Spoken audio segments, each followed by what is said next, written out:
सरकार ने इन विपक्षी पार्टियों को पाल के रामपाल बना दिया है। अंदर से कोई बाहर ना आ सके, बाहर से कोई अंदर ना जा सके। SIR में वोट काट दिया गया। ये सब फर्जी लोग हैं। फर्जी लोग नहीं, चुनाव आयोग बिल्कुल शकुनी के रूप में। तेजस्वी यादव जो है फिलसफी यादव है। जो आदमी 4 आदमी का परिवार लेकर के नहीं चल सकता है, वो जनता के बारे में क्या सोचेगा। चुनाव आयोग का क्या योगदान है? चुनाव आयोग का जय जयकारा करना चाहिए भारतीय जनता पार्टी को। जय श्री राम बोलेंगे, हम इनके साथ हैं। जय श्री राम तो बोलेंगे, जय श्री राम क्यों नहीं बोलेंगे। इन लोगों की क्या हैसियत थी?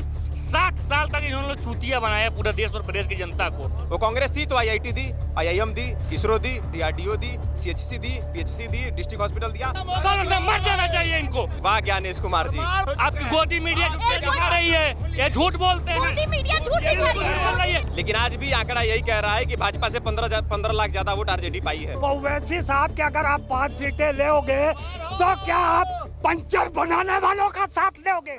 बिहार में बहार बा, नीतीश कुमार बा, बिहार के जनता गर्दा उड़ा देहलस और ऐसा आधी आए मोदी और नीतीश के कि विपक्षी दल के सुपड़ा साफ हो गई। नमस्कार, स्वागत है, मैं हूँ आपके साथ अदिति मिश्र। आप देखना शुरू कर चुके हैं प्राइम टीवी का स्पेशल शो, जहां हम लोगों की राय जानेंगे, जनता की राय जानेंगे। बिहार चुनाव को लेकर क्या है आम जनता की राय, क्योंकि देखिए एक और जहां विपक्ष ब्लेम गेम की राजनीति करने पर उतारू हो चुका है बिहार चुनाव के परिणाम आते ही, वहीं दूसरी तरफ सत्ताधारी पार्टी की अगर बात करें तो उनका जो गेम था वो कहीं ना कहीं खेला जो है कामयाब होता हुआ नजर आया है। क्या नाम है सर आपका? एम लाल। चुनावी परिणाम आए, इनको लेकर क्या कहेंगे? ये तो काम की जीत हुई। गुंडा देखे कोई स्टेट में हो, गुंडा मुक्त, भय मुक्त लोग सरकार चाह रहे हैं। अब जो है विकास पे, भय मुक्त पे, गुंडा उस पे लोग तो कह रहे हैं वोट चोरी हो गया। अरे अब मैडम आपको बता, जब अभी 37 सीट लोकसभा में जीते थे तब मशीन पे आरोप नहीं लगाए थे। ऐसा नहीं, ये इनकी कमियां हैं। देखिए कोई भी पार्टी ये जब जनता के बीच में काम नहीं करेंगे तो उनको नकार दिया जनता ने। कोई पार्टी जनता के बीच में काम नहीं करेगी तो उसको नकार देगी जनता। कुछ और भी लोग आए, उनसे भी बात करते हैं। क्या नाम है सर आपका? पिंटू नाम। बिहार चुनाव परिणाम में जो इस तरीके का परिणाम आया है, प्रचंड जीत जो हुई है एनडीए की, क्या मानते हैं इसके पीछे क्या वजह रही? वजह केवल ये रही है कि वहाँ की जो मातृ शक्ति थी, जिसने आज से 20 साल पहले का जो गुंडा राज देखा था, जहाँ अपहरण होते थे और शहाबुद्दीन के लोग जो गुंडा टैक्स मांगने गए थे एक बनिए की दुकान पे, तो उन्होंने कहा गुंडा टैक्स हम नहीं दे पाएंगे। तो उन 2 बच्चों को जो 18 और 20 साल के थे उनको पकड़ के तेजाब में डाल दिया था, जब तक नहीं निकाला था, जब तक उनकी हड्डी नहीं दिखाई पड़ी थी। ये गुंडा राज था बिहार में। तो जो वहाँ के बुजुर्ग, शहाबुद्दीन का बेटा उसामा तो जीत गया, वो कोई बात नहीं, ठीक है जीत गया, लेकिन वहाँ के जो बुजुर्ग हैं वो कहानियां बताते हैं गुंडा राज की के बेटा हमारे समय में ये गुंडा राज होता था, अपहरण होते थे, इंजीनियर थे, डॉक्टर थे, जो भी बड़े लोग होते थे उनकी फिरौती होती थी, 10-5 करोड़ मांगते थे तो ये गुंडा राज होता था। आज दिन अपना मर्डर होते थे, बच्चियां और लेडीज 5-6 बजे के बाद में नहीं निकलती थी, ठीक है। तो ये कहानियां बताई गई, इसीलिए हमारी जो मातृ शक्ति, हमारी माताएं और बहनों ने झोली भर भर के आशीर्वाद नीतीश जी को और मोदी जी को मातृ शक्ति ने भर भर कर शक्ति की वजह से इतना बड़ा विप्लवकारी बहुखंड बहुमत मातृ शक्ति ने जिताने में बहुत बड़ा योगदान किया है, ये कहना है। क्या कहेंगे सर आप इस पर? देखिए मातृशक्ति ने तो जिताया है, ठीक है, लेकिन वहाँ पे धर्म के आधार पे वोटिंग हुई है, न कि जातिगत वोटिंग हुई है। अगली बार देखा गया या अभी तक देखा जा रहा था कि सभी लोग छोटे छोटे जातियों में बढ़ करके MY समीकरण जो था, मुस्लिम यादव समीकरण, वो ध्वस्त हो गया। सब ध्वस्त हो गया। ध्वस्त होने का कारण है कि अगर हम सनातनी हैं तो हमको जय श्री राम बोलेंगे, जय सिया राम बोलेंगे, लेकिन इंसा अल्लाह कभी नहीं बोलेंगे। इंसा अल्लाह कहने पे उनको मतलब हिंदू जनता ने नकारा वहाँ पर कि जब तुम मुस्लिम समाज के नहीं हो, हिंदू समाज के हो करके अगर तुम किसी दूसरे धर्म का अगर तुम गुणगान कर रहे हो तो तुम वोट के लालची हो, इसीलिए जनता ने वहाँ नकार दिया। वहाँ की जनता अब इन लोगों को पसंद नहीं करेगी। और माननीय अखिलेश यादव जी को मैं बताना चाहता हूँ कि आपने बिहार में जाकर बेइज्जती अपनी करा ली है। अखिलेश भैया तो कह रहे हैं कि देखिए बीजेपी दल नहीं है, छल है, वोट चोरी हुई है, डकैती पड़ी है। देखिए अखिलेश जी, मैं बता रहा हूँ, अखिलेश जी आपका भी सफाया हो जाएगा अगर आप जातिगत राजनीति करेंगे। पूरे धर्म की राजनीति करिए। 20% वोट को आप लेकर चल रहे हैं, ठीक है 20% लेकर के चलिए, लेकिन ये जो 80% जनता हमारे देश की है, 80% को आप धता बता देंगे क्या? 80% में आप लड़ाई कराएंगे? 80% में लड़ाई कराएंगे क्या? क्या कहना है सर आपका? जो प्रचंड बहुमत इस बार एनडीए के खेमे में गया है, बीजेपी सबसे बड़ी पार्टी बिहार में बनकर उभरी है। इसके पहले भी भारतीय जनता पार्टी बड़ी पार्टी थी और इस बार तो और बड़ी पार्टी हो गई। जनता ने और उनको जो प्रलोभन दे दिया। कोई विपक्ष में जो है बैठने के लिए तैयार नहीं, बैठने का हैसियत नहीं है किसी का, जो है बिहार में जो है इतना विपक्ष में हैसियत ही नहीं है बैठने किसी की हैसियत नहीं है। लालू यादव का लड़का जो है क्या क्या नहीं बोल रहा था, आप सत्ता में आए नहीं, विधायक दूसरा बेटा तो लालू यादव का दूसरा का बेटा तो कह रहा है कि तेजस्वी यादव जो है फिलसफी यादव है, तेज प्रताप। बिल्कुल, जब आपसी विवाद हो गया जो है तो फिलसफी और कुछ भी कह लीजिए सब बराबर आ जाएगा। जो है आपसी विवाद, जो आदमी 4 आदमी का परिवार लेकर के नहीं चल सकता है, वह जनता के बारे में क्या सोचेगा? और इसी वास्ते बिहार की जनता एनडीए को वोट दी जो है, भारतीय जनता पार्टी के साथ। अपना परिवार लेकर नहीं चल पा रहे हैं, वो राज्य को क्या संभालेंगे, इसीलिए एनडीए वोट दी कह रहे हैं। क्या कहेंगे? बहुत बढ़िया हुआ जो भाजपा बिहार में हुआ। भारतीय जनता पार्टी को, चुनाव आयोग को धन्यवाद बोलना चाहिए। चुनाव आयोग का जय जयकारा करना चाहिए भारतीय जनता पार्टी को। ऐसे ही होना चाहिए, ऐसे ही उत्तर प्रदेश में होगा। 400 सीट। चुनाव आयोग का क्या योगदान है? लोगों ने वोट दिया। नहीं, चुनाव आयोग बहुत बड़ा योगदान है। चुनाव आयोग का धन्यवाद देना चाहिए भारतीय जनता पार्टी को। हम तो धन्यवाद दे रहे हैं। ऐसा 400 कल प्रधानमंत्री मोदी कह रहे थे, काहे के लिए योगदान देना चाहिए? विपक्ष की बात करें, बैंक कस रहे हैं ये लोग। वो लोग हैं जो कहते हैं ईवीएम गलत है, SIR में वोट काट दिया गया, ये सब फर्जी लोग हैं। सुनिए, फर्जी लोग नहीं, चुनाव आयोग बिल्कुल शकुनी के रूप में, शकुनी जैसे हर पासा जो फेंकता था वो दुर्योधन के पक्ष में ही फेंकता था, उसी तरह चुनाव आयोग हर फैसला जो है नरेंद्र मोदी सरकार के पक्ष में कर रहा है। अब 47 सीट कैसे आ गई? फिर भी सुन लीजिए,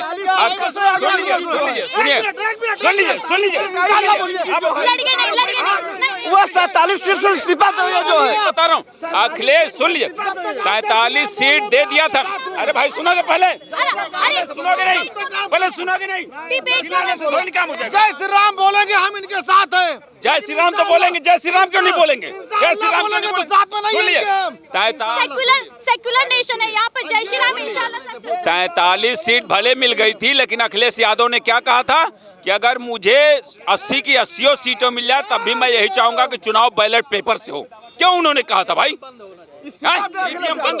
अखिलेश यादव इस्तीफा देना। टेलीफोन पे बात करो, मोबाइल फेंको, मोबाइल को नई टेक्नोलॉजी बांटो। ठीक है। कहा जा रहा है कि सोशल मीडिया पॉलिटिक्स से काम नहीं चलेगा। ये सोशल मीडिया क्यों नहीं चलेगा भाई? ब्लेम गेम तो नहीं खेल रही है ना पार्टी। हार जाने के बाद ठीक रहा, चुनाव आयोग को फोड़ दिया जाता है। कर्नाटक में भी तो विपक्ष की सरकार है।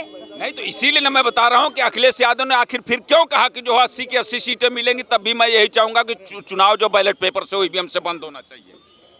देखिए, इन लोग की अस्तित्व ही नहीं बची है देश और प्रदेश में। इन लोग की क्या हैसियत थी? 60 साल तक इन्होंने चूतिया बनाया पूरे देश और प्रदेश की जनता को। अरे भाई तुम शर्म करो, तुम कर्नाटक भी उसी ईवीएम से जीतते हो, हिमाचल जीतते हो कि नहीं जीतते हो, बंगाल जीतते हो, कर्नाटक हिमाचल जीत जाते हैं। ये कह रहे हैं ना कि 60 साल से देश को चूतिया बनाया। इसका जवाब सबसे पहले इसका जवाब सुन लीजिए। वो कांग्रेस थी, सुन लीजिए, ये सब सुन लीजिए ना, ये बहुत जबरदस्त बात बोलने जा रहा हूँ, सुन लीजिए इसको, ये सुन लीजिए। अरे सीट जीते, 25 सीट जीते बिहार में, इस्तीफा दे। जितना सीटें जीता सब इस्तीफा। 43 उत्तर प्रदेश लोकसभा में कैसे जीत गए भाई? सुनिए, ये कह रहे थे कि कांग्रेस 60 साल देश को चुतिया बनाई। वो कांग्रेस थी तो IIT दी, IIM दी, इसरो दी, DRDO दी, CHC दी, PHC दी, डिस्ट्रिक्ट हॉस्पिटल दिया। फिर आप जनता कांग्रेस को क्यों नकार रही है। 12 साल से जनता मोदी को जी ने क्या अब दिया? सुन लीजिए 12 साल से मोदी जी ने क्या दिया? इसका जवाब लीजिए। एक काम बता दीजिए। दिया ना, बता रहा हूँ। एक काम पूछ 5 लीजिए। किलो राशन दे के पूरे देश को भिखारी बना रखा है। शराब की सुन लीजिए, शराब की होम डिलीवरी हो रही है। राशन की शुरुआत किसने की थी? अरे राशन की शुरुआत किसने की थी? मैडम इनसे पूछते सुनिए मैम, इन बेसर आराम से बात करिए। नहीं, मैं एक्सपेक्ट करती हूँ आप लोग डिसिप्लिन से बात हुक्का करें। बार इन्होंने दिया, हुक्का बार दिया है, इस्पात सेंटर दिया है, शराब की होम डिलीवरी हो रही है। मोदी सरकार सुन लीजिए, योजना दे इनको इतना शर्म नहीं आ रहा है कि एक हाथ गड्ढे थे रोड पे, और आज रोड पे जहाँ पे 2 घंटे लगता था वहाँ 10 मिनट में जा रही। इनको शर्म आ रही है। शर्म से मर जाना चाहिए इनको। इतना ज्यादा एक्सप्रेशन दिया, क्या नहीं दिया। ये लखनऊ में रहते हैं ना, लखनऊ में रहते हैं ना। मुंशी पुलिया से एयरपोर्ट तक एक मेट्रो चली अखिलेश यादव जी की सरकार में, एक स्टेशन आगे नहीं बढ़ पाया, एक स्टेशन आगे नहीं बढ़ पाया। वहाँ रे विकास आप कहाँ की सरकार को हो गई ठीक है। मेरे सवाल का जवाब दीजिए, मेरे सवाल का जवाब दीजिए। अगर आरजेडी जो है वो वहाँ पर हैसियत रखती है, दमखम रखती है चुनाव जीतने का, तो फिर क्यों लालू के एक लाल खुद कह रहे हैं कि भाई हमारे भैया जो है वो फेलसवी है, जय चंदू की हार हुई है। तेजू भैया खुद कह रहे हैं, उनकी बिटिया जो है वो अब कह रही है कि मैं परिवार से छोड़ के जा रही हूँ, परिवार से मेरा कोई लेना देना नहीं है। ये सारी बातें ठीक बात है, लेकिन आज भी आंकड़ा यही कह रहा है कि भाजपा से 15 लाख ज्यादा वोट आरजेडी पाई है। भाजपा से ज्यादा वोट परसेंटेज में आरजेडी पाई है। ये मेरा आंकड़ा नहीं है, आपका आंकड़ा नहीं है, ये chief election commission of India का है। 7 करोड़ 42 लाख वोट थे, जिस दिन वोट समाप्त हुए 7 करोड़ 45 लाख हो गए। वाह ज्ञानेश कुमार जी, 64 लाख प्रमाण पत्र की गिनती होती है। प्रमाण पत्र की उससे क्या करना है? 12 IAS गुजरात से गए बिहार में काम करने। 12 IAS क्या करने गए बिहार में? जहाँ जीत जाते हैं वहाँ नहीं कहते हैं कि चुनाव चोरी हुआ है, जहाँ हार जाते हैं वहीं ठीक। मैं तो कह रहा हूँ ना, राहुल गांधी जी भी कहते हैं कि आप उसकी जांच करा लो। हमारा नेता सच्चा नेता है, हलफनामा क्यों नहीं देते हैं? वो झूठ नहीं बोलता है। हलफनामा क्यों नहीं देते? कौन? चुनाव आयोग कहता है हम हलफनामा मांगते हैं, वो सुन लीजिए, जब मनमोहन सिंह की सरकार थी और जब भाजपा हार रही थी तो यही Bharatiya Janata party supreme court तक जो है लगाई थी, कैबिनेट लगाई थी, पिटीशन डाली थी कि ईवीएम से चुनाव ना हो करके बैलेट पेपर से। आज सत्ता मिल गई है, हर जगह बेईमानी से सत्ता को जीत रहे हैं। जैसे मैंने बताया ना, शकुनी की तरह बेईमानी से सत्ता जीत रहे हैं, शकुनी की तरह। अखिलेश यादव भी यही कह रहे हैं, तेजस्वी भी। कब आई थी कांग्रेस के शासन में? ईवीएम मशीन द्वारा अखिलेश यादव उत्तर प्रदेश के मुख्यमंत्री बने थे जो है, तब मशीन नहीं गड़बड़ थी। और आज जो है संविधान और लोकतंत्र उस वक्त जिंदा था, लोकतंत्र जिंदा था। अच्छा, ये नहीं 43 से जीत गए। सुन लीजिए, उत्तर प्रदेश लोकसभा चुनाव में 43 सीट जीत गए, तब संविधान जिंदा नहीं है। अरे इनको शर्म आनी चाहिए। उत्तर प्रदेश में सुन लीजिए, एक मेट्रो का व्यवस्था हुआ था ना, जब से योगी सरकार आई है, मेरठ, गोरखपुर, बनारस, हापुड़, बुलंदशहर, कहाँ नहीं शुरुआत होने जा रही है। मेट्रो नहीं है वहाँ, मैं तो मेट्रो में नहीं घूमता हूँ। शुरुआत हो गई, इनको पता नहीं है। गोरखपुर में सुन लीजिए, गोरखपुर में स्टेडियम शुरू हो गया, बनाना शुरू हो गया। एक यहाँ क्या इकाना बनाए थे। एयरपोर्ट जो खुले हैं, कई ऐसे एयरपोर्ट है जो बंद हो गए। कोई बंद नहीं हुआ है। आपकी गोदी मीडिया दिखा रही है, ये झूठ बोलते हैं। गोदी मीडिया झूठ दिखा रही है। जितने कुशीनगर से मैं आता हूँ, उतने चालू। सुन लीजिए, बताइए आप। ठीक है, आराम सुन लीजिए, इनके नेता भी उतरे थे, राहुल गांधी उतरे थे कुशीनगर एयरपोर्ट पे। शर्म आनी चाहिए इनको, शर्म आनी चाहिए। सुनिए तो, कुशीनगर एयरपोर्ट पर केवल भारतीय जनता पार्टी के नेताओं का हेलीकॉप्टर आज उतर रहा है। आम जहाज कोई जहाज वहाँ से उड़ान नहीं ले रहा है, वो भी इंटरनेशनल एयरपोर्ट है। अल्लाह बोल के इन्होंने जनता को खत्म किया है। अगर इतना बोला होता तो दोबारा रिपीट हो गए होते अखिलेश यादव जो है हमारे योगी। ठीक है, क्या रिपीट होंगे? मैं काम गिनाते रहा हूँ, रिपीट होंगे अखिलेश यादव रिपीट होंगे। राम को गाली देते हैं, अखिलेश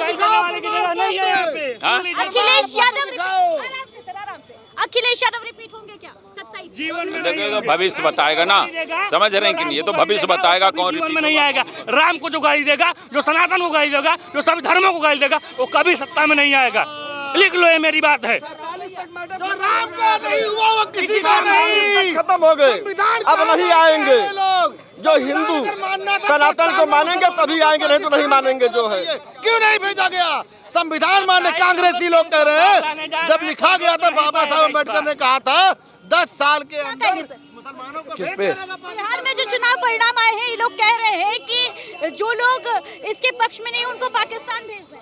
देखिए ये बात नहीं है, मगर ये जब हार जाते हैं तो ईवीएम पे डाल लेते हैं। अभी इससे पहले जब अखिलेश यूपी में जीते थे तब मशीन के ऊपर सवाल नहीं उठाए, 37 सीटें लोकसभा में पा गए, तब वोट चोरी नहीं हुआ। तब वोट चोरी नहीं। जब ये हार जाते हैं ये अपनी कमियां निकालने के लिए शासन पे और चुनाव आयोग पे सब पे ये ठिकरा फोड़ देते हैं। प्रधानमंत्री नरेंद्र मोदी कल जब संबोधित कर रहे थे तो कह रहे थे कि राहुल गांधी जो है, कांग्रेस पार्टी जो है वो मुसलमानों की लीग है। नहीं, हमारे जब ये हार जाते हैं, देखिए हारने के बाद जो व्यक्ति नेता को हारने के बाद उसको ये देखना चाहिए कि हम कौन सी जनता के बीच में हम खड़े नहीं उतर पाए, अपनी कमियां ढूंढिए और वो कमियां को सुधार लाइए, सत्ता में आप आ जाएंगे।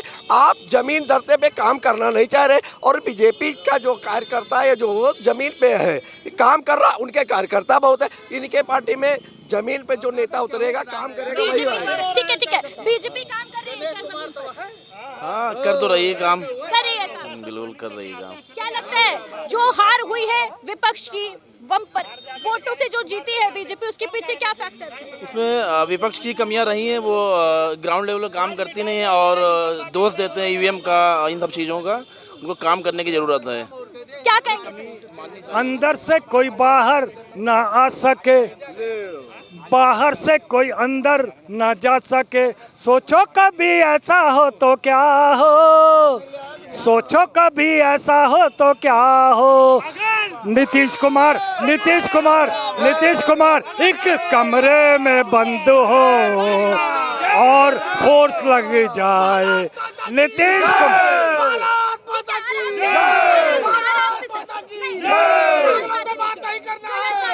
आराम से बात अंदर से कोई बाहर ना आ सके, बाहर से कोई अंदर ना जा सके। सोचो कभी ऐसा हो तो क्या हो, सोचो कभी ऐसा हो तो क्या हो। नीतीश कुमार एक कमरे में बंद हो और अमित शाह की फोर्स आ जाए। नीतीश शाह एक कमरे ठीक है, में गाना बहुत अच्छा है। क्या मैसेज देना चाह रहे हैं? मैं इसके माध्यम से इतना कहना चाहता हूं कि वर्तमान में जो बिहार के मुख्यमंत्री हैं उन्हें हाउस अरेस्ट किया जा रहा है, उन्हें बंद किया जा रहा है क्योंकि वो अपनी बात को कह ना पाए। देखिए बीजेपी वालों की हताशा ये है कि इनके पास नंबर नहीं है, ये सरकार नहीं बना पा रहे, इसीलिए जो इनकी हताशा। बीजेपी को तो देखिए पूर्ण बहुमत मिल रहा है, एनडीए को पूर्ण बहुमत मिला है, प्रचंड बहुमत। मुझे दिखा दीजिए मुझे बहुमत 89 सीटें बीजेपी के खाते में, सबसे बड़ी पार्टी बनी। मैम कोई बड़ी पार्टी होने से थोड़ी होता है, आपके पास बहुमत नहीं है। और जो सुनिए अगर ओवैसी साहब की अगर आप 5 सीटें लोगे तो क्या आप पंचर बनाने वालों का साथ लोगे? दूसरे मुसलमानों को पंचर। एक सेकंड, क्या प्रश्न है आपका? ये कह रहे हैं कि ओवैसी साहब की 5 सीटें लेंगे तो क्या पंचर बनवाने वालों का साथ लेंगे? ये कांग्रेस के लोग जो इनको बिहार के चुनाव में इनको 6 सीटें मिली हैं, ये पूरी तरह से बौखलाए हुए हैं। इनका पूरे देश से सफाया होने जा रहा है। नरेंद्र मोदी जी के नेतृत्व में पूरे देश में कांग्रेस का बिल्कुल सफाया हो चुका है। जो ये भ्रष्टाचार रूपी पूरी सरकार इन्होंने चलाई है, आज नरेंद्र मोदी जी की सरकार और भ्रष्टाचार रूपी सरकार को अन्य प्रदेशों से हटा रही है। आज बिहार के अंदर ये लोग घबराए थे, सरकार बना रहे हैं। क्या ये मान लिया जाए कि बीजेपी के गेम प्लान के जवाब में ये ब्लेम गेम खेलने का काम किया जा रहा है? बीजेपी को भी 50 साल और ज्ञानेश कुमार को 100 साल जिंदा रहना चाहिए जब तक हिंदू राष्ट्र न बन जाए। कांग्रेसी है, कितना प्यार है बीजेपी से, आरक्षण ना खत्म हो जाए यहाँ देश से। प्यार है मोदी से, प्यार मोदी ने दिखा दिया है देश को। ज्ञानेश कुमार इधर आइए सर, अरे इधर आइए। ज्ञानेश कुमार को 100 साल जिंदा क्यों रहना चाहिए? 100 साल जिंदा। वैसे वो जिए, अच्छा आशीर्वाद आप दे रहे हैं, लेकिन जरूरी क्यों? जब तक हिंदू राष्ट्र न बना दिए ज्ञानेश कुमार। इसमें चुनाव आयोग का क्या योगदान है सर? पूरा पूरा योगदान है हमारे ज्ञानेश कुमार को। मैं माला अर्पण कर रहा हूँ। वोट तो देखिए, वोट तो बिहार की जनता ने निकल कर डाला ना। इस बार तो देखिए ऐतिहासिक मतदान भी हुआ। 80% कुआं में डूब गए, 20% सरकार बना लिए। ज्ञानेश कुमार जिंदाबाद। तो फिर ये जो यूपी के बीते लोकसभा चुनाव में कांग्रेस का अच्छा रिजल्ट देखने को मिला था, वोटिंग परसेंटेज में बढ़े थे, आपकी सहयोगी पार्टी 37 पार्टी जीत गई थी, उसको क्या कहिएगा? वहाँ पर वोट चोरी नहीं हो पाई थी क्या? हम कह रहे कुछ होता है जिसकी लाठी उसकी भैंस। बात खत्म हो गई। गणेश कुमार जिंदाबाद। असल में बिहार की जनता ने इन विपक्षी पार्टियों को पेल पाल के रामपाल बना दिया है, इसीलिए ये बिलबिला रहे हैं। ठीक है, तो चुनाव जो है, देखिए चुनाव जो है बिहार में जीता है एनडीए ने, लेकिन लखनऊ में इतना उत्साह है लोगों के अंदर बिहार चुनाव को लेकर। लोग कह रहे हैं कि विपक्ष तो देखिए धाराशायी हो गया है। हालांकि कुछ लोगों का ये भी मानना है कि वोट चोरी हुआ है और बड़ा खेला जो है खेल लिया गया है। चुनाव आयोग पर लोग तंज भी कसते नजर आए, लेकिन देखिए जनादेश बिहार का स्पष्ट है, साफ है, और जनादेश के मुताबिक एनडीए की सरकार बन रही है बिहार में। हालांकि मुख्यमंत्री कौन होगा ये बड़ा सवाल है, और इसी सवाल के साथ आज दीजिए इजाजत। कैमरा पर्सन निक्षित के साथ अदिति मिश्रा, प्राइम टीवी।